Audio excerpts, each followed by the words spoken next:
Hello दोस्तों, आज का हमारा कॉन्सेप्ट है फ्रेंच प्रिंसिपल ऑफ सेकुलरिज्म अर्थात फ्रांस के पंथ निरपेक्षता का मॉडल जिसे लासिटे कहते हैं। हाल ही में ये मुद्दा चर्चा का विषय बना हुआ है। अब हम अपने अध्ययन को प्रारंभ करेंगे और सबसे पहले हम देखेंगे कि यह मुद्दा चर्चा में क्यों है। उसके बाद हम लासिटे के विषय में अध्ययन करेंगे। उसके पश्चात हम भारतीय और फ्रांसीसी धर्मनिरपेक्षता के मध्य समानताएं और असमानताओं पर चर्चा करेंगे और अंततः इसके निष्कर्ष को देखेंगे। तो सबसे पहले यह मुद्दा चर्चा में क्यों बना हुआ है, क्योंकि हाल ही में फ्रांस की सरकार ने यह घोषणा की राज्य द्वारा संचालित स्कूलों में अबाया, जिसे बुर्का कहते हैं, पहनना प्रतिबंधित होगा, जैसे कि इसका जिक्र लासिटे के प्रावधान में किया गया है।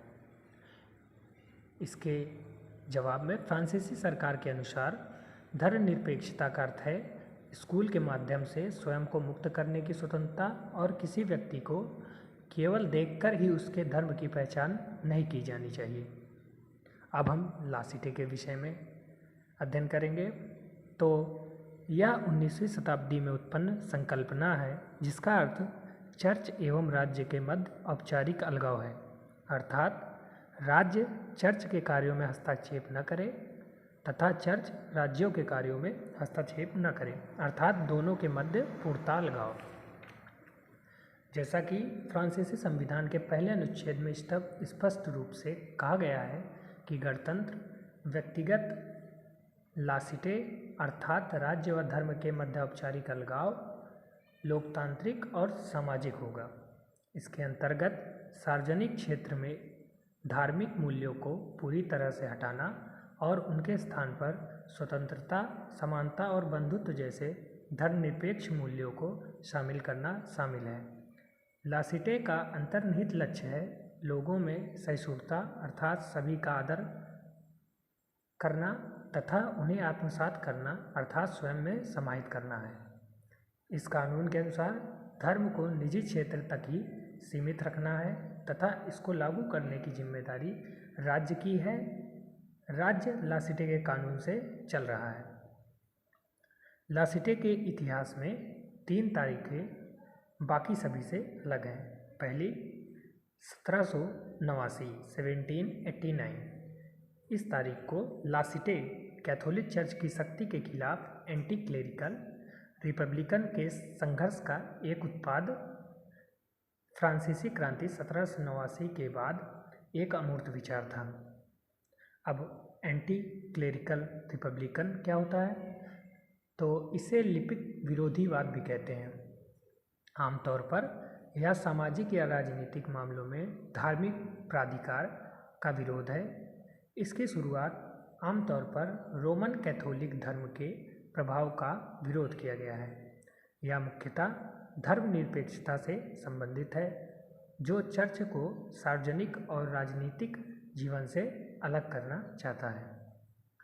दूसरी तारीख है 1905। इसमें लासिटे ने तीसरे गणतंत्र में 1905 के कानून के रूप में एक ठोस आकार लिया जब राज्य द्वारा संचालित धर्मनिरपेक्ष स्कूलों की स्थापना की गई। तीसरी तारीख है 1989 1989। इसमें उत्तरी पेरिस में 3 मुस्लिम लड़कियों ने स्कूल के बीचों बीच अपने बुर्खे को उतारने से मना कर दिया और प्रिंसिपल ने उन्हें निष्कासित कर दिया। इसके तहत पहली बार इस्लाम ने महत्वपूर्ण तरीके से राष्ट्रीय बातचीत में प्रवेश किया। यह रहा हमारा लासिटे का अध्ययन। इसके पश्चात हम भारतीय और फ्रांसीसी धर्मनिरपेक्षता के मध्य समानताओं पर चर्चा करेंगे। तो पहली समानता इनमें धर्म की स्वतंत्रता है। भारतीय और फ्रांसीसी धर्मनिरपेक्षता दोनों धर्म की स्वतंत्रता के सिद्धांत को अंगीकृत करती हैं। उदाहरण के रूप में भारतीय संविधान और फ्रांस का अनुच्छेद 25 कुछ प्रतिबंधों के तहत नागरिकों को बिना किसी भेदभाव या उत्पीड़न के अपने धर्म का पालन करने का अधिकार देता है। दूसरी समानता कानून के समक्ष समानता। इसके अनुसार धर्म के आधार पर भेदभाव की अनुमति न तो भारत में और न ही फ्रांस में है। तीसरी, राज्य तटस्थता। इसके अंतर्गत राज्य किसी विशेष धर्म का पक्ष नहीं लेगा। उदाहरण के लिए 42वें संविधान संशोधन के अंतर्गत भारतीय संविधान की उद्देशिका में पंथ निरपेक्षता शब्द को जोड़ा गया। चौथी समानता, धार्मिक अल्पसंख्यकों की सुरक्षा। इसके अनुसार भारत अनुच्छेद 29 के तहत और फ्रांस धार्मिक अल्पसंख्यकों के अधिकारों की रक्षा के लिए प्रतिबद्ध है। उदाहरण के रूप में बहुसंख्यक धर्म की अल्पसंख्यक धर्मों पर अत्याचार करने से रोकने के लिए सुरक्षा उपाय है। पांचवी, धर्मनिरपेक्ष शिक्षा है। भारत और फ्रांस दोनों में धर्मनिरपेक्ष शिक्षा पर ध्यान केंद्रित किया गया है। धार्मिक शिक्षा की सार्वजनिक शिक्षा से अलग रखा गया है। अभिव्यक्ति की स्वतंत्रता के अंतर्गत धार्मिक विश्वासों को आलोचना करने का अधिकार आता है। यह भारतीय अनुच्छेद 19 क्लॉज 1 सब क्लॉज ए में वर्णित है। अब हम फ्रांसीसी और भारतीय धर्मनिरपेक्षता में असमानताओं पर चर्चा करेंगे। सबसे पहली असमानता इनके सिद्धांतों में है। तो सिद्धांत में कैसे भारतीय धर्मनिरपेक्षता के विषय में चर्चा करेंगे। तो भारत में सर्वधर्म समभाव का सिद्धांत अपनाया गया है, जिसके अंतर्गत सभी धर्म के लिए समान आदर सुनिश्चित है। यह सार्वजनिक जीवन में धर्म के प्रति अधिक अनुकूल दृष्टिकोण की अनुमति देता है। और फ्रांसीसी धर्मनिरपेक्षता में फ्रांस धर्मनिरपेक्षता का कठोर रूप का पालन करता है, जिसे लासिटे कहते हैं, जो कि राज्य एवं धर्म के मध्य पूर्ण पृथक्करण की बात करता है। जो दूसरी असमानता है वो है धार्मिक चिन्ह की। तो भारतीय धर्मनिरपेक्षता में सामान्यतः धार्मिक चिन्हों को सार्वजनिक क्षेत्रों में धारण करने की अनुमति देता है, जबकि फ्रांसीसी में यह धार्मिक चिन्हों को सार्वजनिक स्थानों पर धारण करने पर रोक लगाता है। तीसरी असमानता है धार्मिक संस्थानों का राज्य द्वारा वित्त पोषण, अर्थात राज्य द्वारा वित्त पोषण की अनुमति देना धार्मिक संस्थानों को। तो भारत में यह धार्मिक संस्थानों को राज्य द्वारा वित्त पोषण की अनुमति देता है, परंतु फ्रांस में ऐसा नहीं करता, क्योंकि यह इसके सिद्धांत लासिटे का एक भाग है।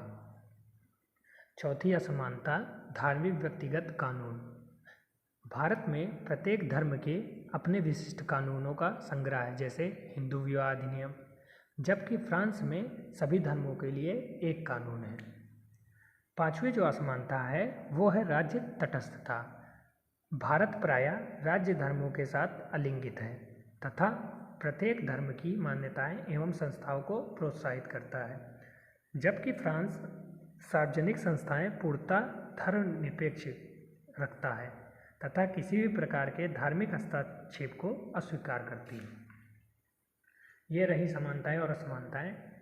अब हम इसके निष्कर्ष पर चर्चा करेंगे। तो यह मानना आवश्यक है कि प्रत्येक राष्ट्रों को धर्मनिरपेक्षता का अपना एक ऐतिहासिक, सांस्कृतिक और सामाजिक इतिहास रहा है, जिससे किसी एक मॉडल में प्रत्येक दृष्टिकोण समाहित नहीं हो सकता, तथा फ्रांस भारतीय धर्मनिरपेक्षता से कुछ सिद्धांत अपने मूल्यों और सिद्धांतों के अनुसार ग्रहण कर सकता है। यह रही हमारी चर्चा लासिटे पर। इसके निष्कर्ष तथा भारतीय और फ्रांसीसी धर्मनिरपेक्षता में असमानता और समानताओं पर हमने एक सूक्ष्म अध्ययन किया। धन्यवाद।